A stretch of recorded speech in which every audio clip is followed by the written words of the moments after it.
Hi all. Aditya ఆనందితో ఇప్పటికైనా మనుషులని అర్థం చేసుకో ఆనంది అని అనగానే ఇక ఆనంది ఓకే ఆదిత్య గారు, thank you for your advice. చక్కగా గుడికొచ్చారు, ఆరోగ్యంగా ఉన్నారు. కెనడా ప్రయాణం కూడా క్యాన్సిల్ చేసుకున్నారు. కేడి గార్మెంట్ డిజైన్స్ ని చేస్తారు.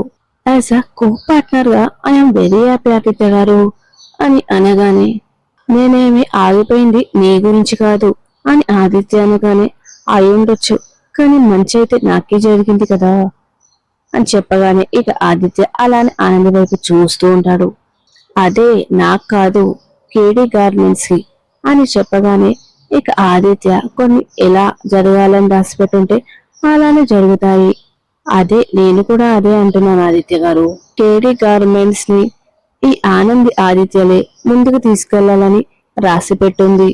అందుకే మీ కెనడా ప్రయాణం ఆగిపోయింది. ఇట్లా జరుగుతుందని మీరు అనుకున్నారా? అనుకోలేరు కదా. అప్పుడైనా మీరు అనుకోవాలి, నా నుండి మిమ్మల్ని ఎవ్వరు వేరు చేయలేరని. అసలు నువ్వు ఏం మాట్లాడుతున్నావో నీకు అర్థమవుతుందా అని ఆదిత్య అనగానే మా ఇద్దరితో మొదలైన వ్యాపారాన్ని మన ఇద్దరమే ఉండాలని ఆ దేవుడు కూడా కోరుకున్నారు. ఇప్పటి వరకు కలిసే ఉన్నాం, ఇక మీదట కూడా కలిసే ఉంటాం ఆదిత్య గారు అని అనగానే నువ్వు కళల నుంచి ఊహల నుంచి బయటికి రా ఆనంది అని అనగానే ఇక ఆనంది మనం కన్న కలలే కోరుకున్న జీవితాలు ఆదిత్య గారు అన్ని నిజమైపోతాయి అని చెప్పగానే నువ్వు ప్రాక్టికల్ కి చాలా దూరంగా ఉంటున్నావు ఆనంది. మొదలైన ప్రతి దానికి ఒక ముగింపు అంటూ ఉంటుంది. నువ్వు కేడీ గార్మెంట్స్ కి ఎలా అయితే వచ్చావో అలానే కేడీ గార్మెంట్ నుంచి వెళ్ళిపోతావు. పురుషోత్తం గారి తరపున రిప్రజెంటేటివ్ గా వచ్చేది నువ్వని తెలుసుంటే అసలు నేను ప్రాజెక్ట్ లోనే ఉండేవాడిని కాదు అని చెప్పగానే ఇక ఆనంది అలానే చూస్తూ ఉంటుంది. ప్రాజెక్ట్ కమిట్ అయ్యి అది అగ్రిమెంట్ అయ్యాకే తెలిసింది, దాంట్లో నా పార్ట్నర్ గా నువ్వు ఉన్నావని తెలిసింది. కానీ అప్పుడు నేను ఏం చేయలేదు. లైఫ్ లో కొన్ని పెయిన్ఫుల్ సిచ్యువేషన్స్ ఉంటాయి. కొన్నిసార్లు మనకు నచ్చిన వాళ్ళ వల్లే మనం ఎక్కువ బాధపడతాం. మరికొన్నిసార్లు మనం వద్దు అనుకున్న వాళ్ళ దగ్గరే మనం పని చేయాల్సి వస్తుంది. అవతల వాళ్ళకి అది ఎలా ఉంటుందో తెలియదు, కానీ మనకి మాత్రం అది నరకం. అయినా సరే భరిస్తాం, దాన్ని పేషెన్స్ అంటారు. ఇదంతా విన్న ఆనంది ఈ మాట నిజమైతే నేను మీ ఇంట్లో ఉండేదాన్ని ఆదిత్య గారు, ఇక్కడ గుడిలో కాదు. కానీ ఈ పొద్దు ఒక భర్త వద్దనుకున్న ఆడదానిగా మిగిలిపోయినా, సమాజంలో అలానే మిగిలిపోయినా, పుట్టింటికి పోతే వాళ్ళ ఇజ్జత్ ఎక్కడ పోతుందో అని చెప్పి నేను గుళ్ళోనే ఉంటున్నాను అని అనగానే నువ్వు మీ తల్లిదండ్రుల గౌరవాన్ని మిగిల్చావు అనుకుంటున్నావా? పోయేటంత తప్పు నేనేం చేయలేను ఆదిత్య గారు. ఆనంది నీతో నేను వాదించలేను. నువ్వు పై కనపడేది బిజినెస్ పార్ట్నర్గా, కానీ నువ్వు ప్రతి మాటల్లో లైఫ్ పార్ట్నర్ గురించి మాట్లాడుతున్నావు. అయితే నేను మీకు ఎలా కనిపిస్తున్నాను చెప్పండి? బిజినెస్ పార్ట్నర్ గా. సరే నన్ను గట్లనే చూడండి, నా మనసులో నేను ఎట్లా చూస్తాను అనేది మీకైతే ఇబ్బంది లేదు కదా అని చెప్పగానే ఆదిత్య నేను గుడికొచ్చినా సరే నాకు ప్రశాంతత లేదు కదా. ఒకరి వల్ల ప్రశాంతత పోతుంది అనుకుంటే మనం వాళ్ళ కంట్రోల్లో ఉన్నట్టే కదా. నేను ఎవరి కంట్రోల్లో లేనన్నది. అయితే మన ఇద్దరం బిజినెస్ పార్ట్నర్సే కదా. మీరు నన్ను గట్లనే చూడండి. అయితే నువ్వు నా వెనకాల ఎందుకు వస్తున్నావు అని అనగానే మీరు గుడికొస్తారు పోతారు, కానీ ఆనంది పర్మనెంట్ ఇక్కడే ఈ గుళ్ళోనే ఉంటుంది. అదంతా ఓకే, మరి నువ్వు నా వెనకాల ఎందుకు వస్తున్నావు? నేను ప్రదర్శన చేస్తున్నాను, అయితే నా వెనకాలే చేయాలా? అయితే పక్కన చేస్తానండి. పక్కన ఎందుకు చేయాలి, విడిగా చేయొచ్చు కదా. ఏంటంటే ఆదిత్య గారు మీరు అన్నిటికీ మీతో లొల్లేనా? ఇక పదండి అని చెప్పగానే ఇక ఆదిత్య అలానే ప్రదర్శన చేస్తుంటే ఇక ఆదిత్య వెనకాల ఆనంది కూడా వస్తూ ఉంటుంది. ఇక ఆదిత్య పంతులు ఎదురుగా నిల్చొని దండం పెట్టుకుంటూ ఉంటే ఇక ఆనంది వెంటనే ఆదిత్య కాళ్ళకి నమస్కారం పెట్టుకుంటూ ఉంటుంది. అది చూసిన సునీల్ ఒకసారిగా షాక్ అలానే చూస్తూ ఉంటుంది. ఇక పద్మమ్మ కూడా అది చూసి నవ్వుతూ ఉంటుంది. ఇక సీను అది చూసి మామ ఒక పాలి అటు చూడు అని చెప్పగానే ఇక సింహాద్రి ఆనందపడిపోతూ ఉంటాడు. ఇక పద్మమ్మ అయ్యా ఆ అమ్మోరు చూసేసిందయ్యా, ఇప్పుడు బిడ్డని ఏమంటుందో ఏమో అనగానే ఏహే నువ్వు ఊకోవే, ఏమనదు. అది కాదయ్యా, ఇప్పుడు ఆదిత్య బాబుకి కాళ్ళకి నమస్కారం పెట్టగానే సునందమ్మ చూసేసింది మన బిడ్డని, ఏమైనా అంటుందేమో, లొల్లి గిట్ల పెట్టుకుంటుందేమో, అదేముండదే అని సింహాద్రి కూడా అంటూ ఉంటాడు. ఇక ఆదిత్య నమస్కారం పెట్టుకుంటూ ఉంటే ఆనంది కూడా దేవుడికి నమస్కారం పెట్టుకుంటూ ఉంటుంది. ఇక ఆదిత్య కళ్ళు తెరిచి ఆనంది వైపు చూస్తూ అక్కడి నుంచి వెళ్ళిపోతూ ఉంటాడు. ఇక సునంద ఆదిత్య దగ్గరికి వచ్చి, నువ్వు కళ్ళు మూసుకొని దండం పెట్టుకోకు, కళ్ళు తెరిచి దండం పెట్టుకో అని చెప్పగానే ఆదిత్య ఏమైందమ్మా అడగగానే, ఏం లేదురా, కొన్నిసార్లు మనం కళ్ళు తెరిచి ఉంచాలి, లేదంటే ఎదుటి వాళ్ళు మనల్ని గుడ్డి వాళ్ళు చేస్తారు అని చెప్పగానే ఇక ఆదిత్య ఆనంద్ వైపు చూస్తూ ఉంటాడు. ఇక అలేఖ్య జీవన్కి ఫోన్ చేసి నువ్వేం చేస్తున్నావు అని చెప్పి అడగగానే, నేను ఇంట్లో కూర్చొని హాయిగా కాఫీ తాగుతున్నాను, అయితే నువ్వు ఆఫీస్కి రావా అని అలేఖ్య అనగానే, లేదు నేను ఈ రోజు ఆఫీస్కి రాను, రెస్ట్ తీసుకోవాలనుకుంటున్నాను. సరే కానీ నీకు ఒక విషయం తెలుసా? ఏంటో విషయం? ఆనంది ఆదిత్యకి దగ్గర కావాలని తెగ పూజలు చేస్తుంది. పెద్దమ్మ పెదనాన్న అందరు కలిసి ఆనంది కాపురం బాగుండాలని చెప్పి పూజలు చేయడానికి గుడికి వెళ్లారు, నేను చాటుగా విన్నాను అని చెప్పగానే ఇక జీవన షాక్ అయి అలానే చూస్తూ ఉంటుంది.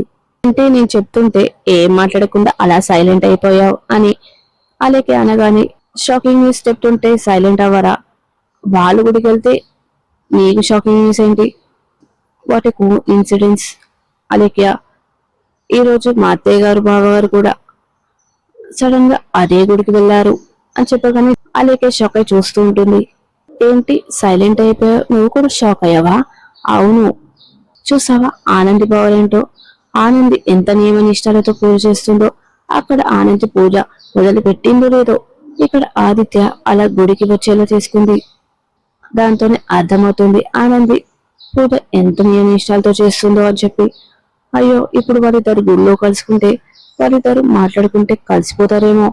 అయితే నేను కలవనివ్వను కదా, ఏం చేస్తావు? నా ఐడియాలు నా ప్లాన్స్ నాకున్నాయి, ఇలా అని చెప్పి నువ్వు ప్రతిసారి చేస్తున్నావు, కానీ ఏ ప్లాన్ వర్కౌట్ అవ్వడం లేదు. నా ప్లాన్స్ ఎన్నున్నా సరే మా అత్తయ్య గారు మాత్రం ఆనందం కోడలుగా ఎప్పుడు అంగీకరించరు. చూసావు కదా ఆ రోజు ఆనంది ఆదిత్యకి చేసిన సేవలు చూసి ఆనంద్ చేతితో డబ్బు కట్టలు పెట్టింది. ఈ రోజు కూడా ఆనంద్ ఏమైనా చేస్తే మాత్రం అదే డబ్బు కట్టలు తెచ్చి, ఇదిగో నువ్వు చేసిన దానికి డబ్బు కట్టలు తీసుకో అని చెప్పి మళ్ళీ 2 డబ్బు కట్టలు ఆనంద్ చేతిలో పెడుతుంది. అంతే అంటావా? అవును అంతే.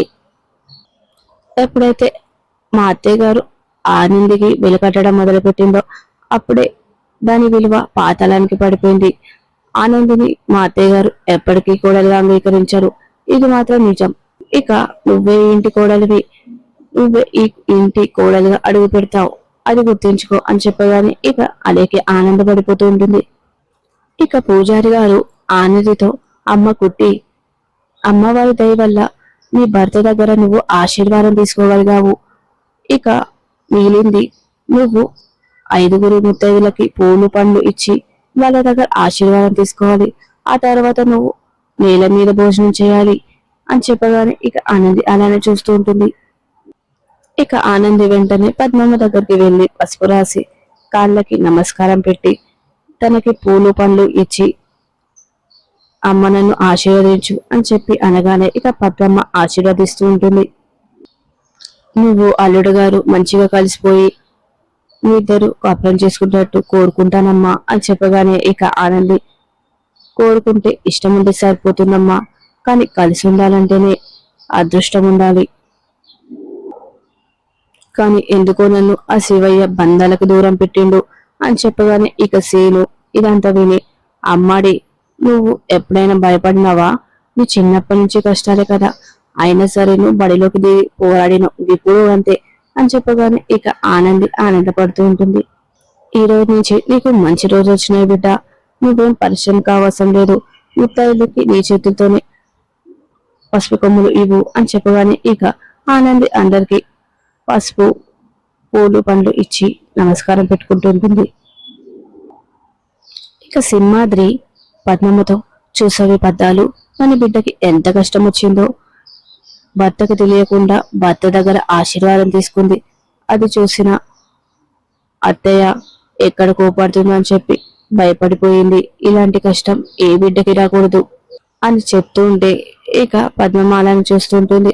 అవును, సునందమ్మ కొడుకుని తీసుకుని పోయిందేమో, అని సింహాది అంటుంటే ఇక ఒక దగ్గర సునంద ఆదిత్యతో అన్ని మనం అనుకున్నట్టు జరిగితే ఈ రోజు నువ్వు కెనడాలో ఉండేవాడివి అనగానే ఇక మనం అనుకున్నంత వరకే అమ్మా, కానీ ఏది మనం ఊహించినట్టు జరగదు. అవునురా, ఆనంది కారణంగా మనం ఏదో రకంగా బాధపడాల్సి వస్తుంది. అందుకే ఏదో రకంగా అయినా సరే తనకి మనం ఎదురుపడాల్సి వస్తుంది. ఆనంది నీకు దగ్గర అవడానికి ఎన్నో ప్రయత్నాలు చేస్తుంది. కానీ ఆ మనిషి అవకాశం కోసం వాడే అవకాశాన్ని బంధాల కోసం చూపించలేకపోయిందిరా అని చెప్పగానే ఇక ఆదిత్య అలానే చూస్తూ ఉంటాడు. ఇక ఆనంది అందరికి ముత్తైదులకి పసుపు పండ్లు పూలు ఇచ్చి ఇక సునంద కోసం చూస్తూ ఉంటుంది. ఇక ఆదిత్య సునంద ఇద్దరు నడుచుకుంటూ వస్తూ ఉంటారు. ఆదిత్య సునంద అలా నడుచుకుంటూ వెళ్ళిపోతూ ఉంటే ఇక ఆనంది సునంద దగ్గరికి వచ్చి ఆగండి మేడం అని చెప్పగానే నేనెందుకు కావాలి అని సునంద అంటుంటే అదేంటి మేడం మీరు అలా అంటారు, నేనెవరో తెలియనట్టు నన్ను గుర్తుపట్టనట్టు, నేను పురుషోత్తం తరపున వచ్చిన రిప్రజెంటేటివ్ ని, కేడి గారి నుండి వన్ ఆఫ్ ద పార్ట్నర్ ని అని చెప్పగానే ఇక సునంద ఆదిత్య ఇద్దరు అలానే చూస్తుంటారు.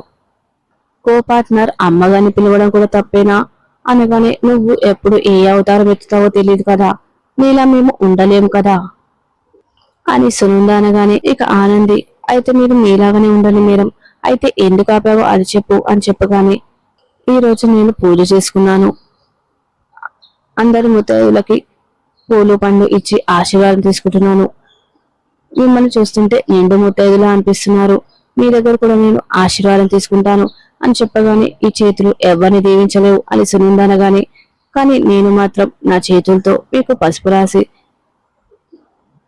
పూలు పండ్లు ఇచ్చి మీ దగ్గర ఆశీర్వాదం తీసుకుంటాను, నన్ను మీ కాళ్ళకి పసుపు రాయనివ్వండి మేడం అని చెప్పగానే నాకు అవసరం లేదు అని సునంద అనగానే ఇక అక్కడే ఉన్న ఇద్దరు ఆడవాళ్ళు అమ్మా, మీకు ఒక పార్వతి అమ్మ వచ్చి పసుపు రాసి మీకు తాంబూల ఇస్తాను అంటే అలా వద్దనకూడదమ్మా, అలా తీసుకుంటే మీకే మంచి జరుగుతుంది, లక్ష్మి అమ్మవారే మీ ఇంటికి వచ్చినట్టు అనిపిస్తుంది, అలా వద్దనకూడదు తీసుకోవాలి అమ్మా అని చెప్తుంటే ఇక సునంద అలానే చూస్తుంటుంది.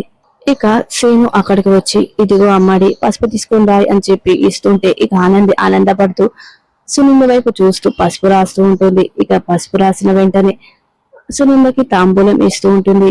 ఈ తాంబూలం తీసుకోండి అని చెప్పి ఇక తన ఒడిలో పెడుతూ ఉంటుంది. నన్ను ఆశీర్వదించండి, సునంద కాళ్ళకి నమస్కారం పెడుతూ ఉంటుంది.